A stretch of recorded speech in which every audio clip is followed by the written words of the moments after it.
Madame, Monsieur, c'est l'heure de vous informer. Bienvenue en ce bulletin d'information. Les autorités américaines envisagent de classer plusieurs gangs haïtiens de la coalition Vive Ensemble, dirigée par Jimmy Cherizier, alias Barbecue, et le groupe Grand Griffe, dirigé par Audma Luissin, comme organisation terroriste étrangère.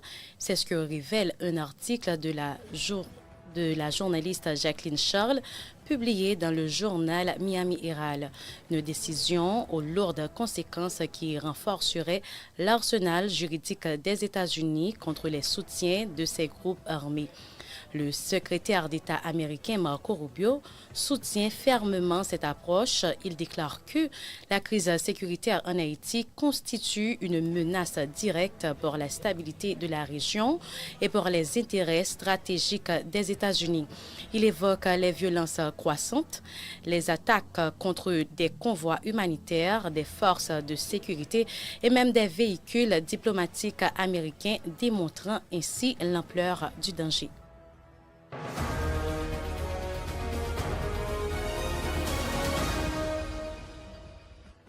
L'attaque sanglante perpétrée hier dimanche 20 avril à Kinskov contre les forces armées d'Haïti ayant coûté la vie à au moins 3 militaires continue de susciter des réactions à l'international.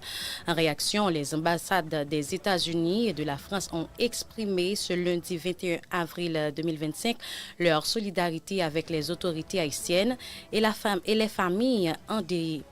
Dans un communiqué publié sur les réseaux sociaux, l'ambassade américaine en Haïti a condamné fermement cet acte meurtrier tout en réaffirmant son engagement aux côtés d'Haïti. De son côté, l'ambassade de France a salué la mémoire des soldats tombés au combat, hommage et respect aux 2 soldats des forces de l'armée d'Haïti qui ont péri ce dimanche à Kinskov. La France continuera de soutenir toutes les forces mobilisées dans la lutte contre ces gangs armés.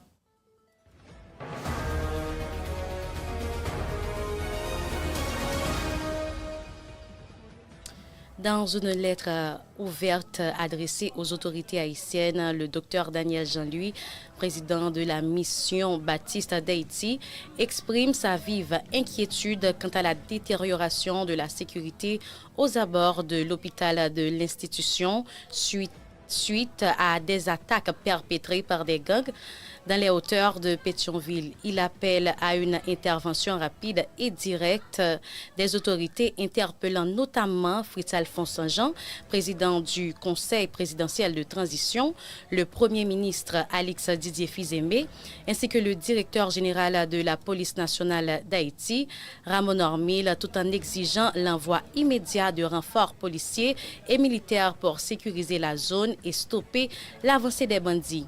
Il est à souligner que le campus de la mission Baptiste abrite également le siège administratif de l'organisation qui coordonne des activités éducatives au profit de plus de 32 000 enfants à travers le pays.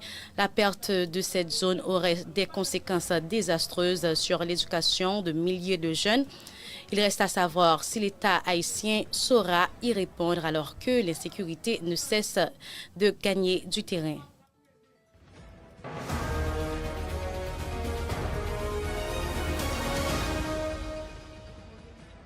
Plus de 1,2 million de personnes ont été contraintes de fuir leur domicile en raison de la violence armée qui gangrène la capitale haïtienne.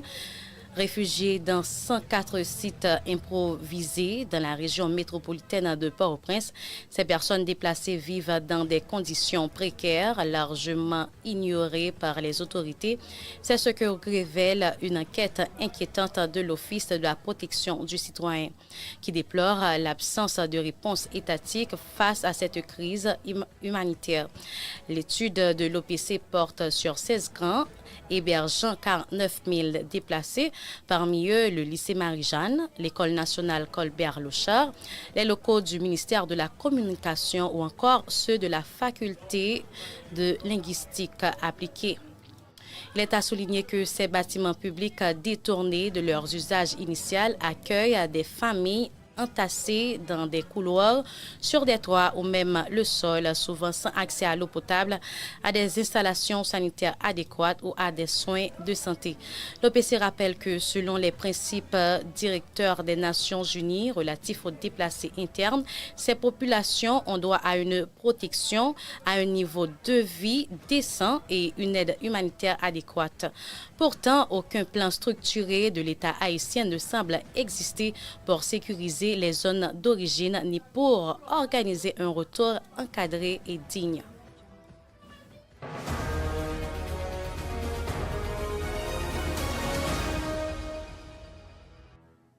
Un petit coup d'œil dans l'actualité internationale. Le nouvel ambassadeur des États-Unis en Israël, Mike Huckabee, a enjoint ce lundi 21 avril au Hamas de conclure un accord garantissant la libération des otages retenus à Gaza, un échange de l'entrée d'aide humanitaire suspendu depuis le 2 mars dans le territoire palestinien.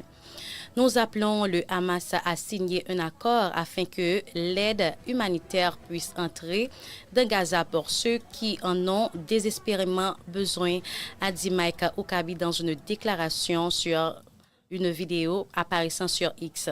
Lorsque ce sera le cas et que les otages seront libérés, ce qui est une urgence pour nous tous, nous espérons que l'aide humanitaire affluera et circulera librement.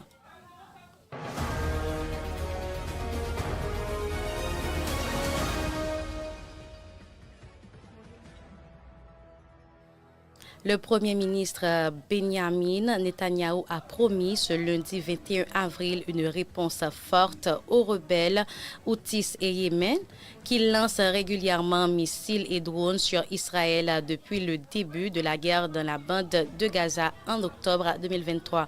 Je veux dire aux Houthis et à tous ceux qui nous veulent du mal, toute attaque contre nous ne restera pas sans réponse. Il y aura une réponse forte, a déclaré Benjamin Netanyahou dans un discours prononcé à Java dans le centre d'Israël.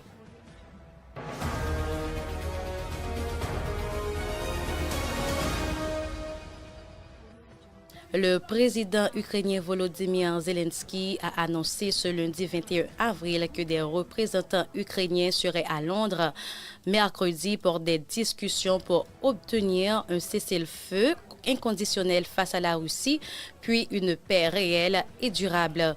Dès mercredi, nos représentants seront à Londres. L'Ukraine, le Royaume-Uni, la France et les États-Unis sont prêts à aller de l'avant de manière aussi constructive que possible, a-t-il indiqué sur les réseaux sociaux à l'issue d'un appel avec le Premier ministre britannique Keir Starmer. Une réunion avec des représentants de ce pays doit avoir lieu cette semaine dans la capitale britannique.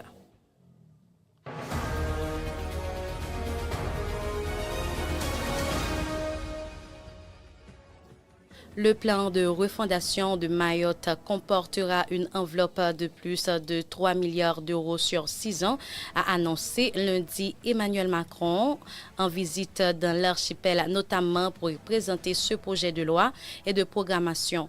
4 mois après le passage dévastateur du cyclone Chido, ce financement de 3,2 milliards d'euros prévu entre 2025 et 2031, selon les lycées, aura vocation, avec des clauses de révoyure, à être régulièrement passé en revue, a ajouté le chef de l'État.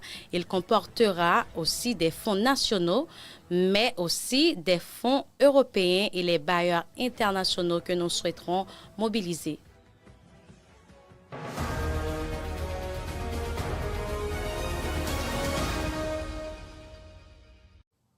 Madame, monsieur, c'est la fin de ce bulletin. Merci à vous de l'avoir suivi. Au revoir.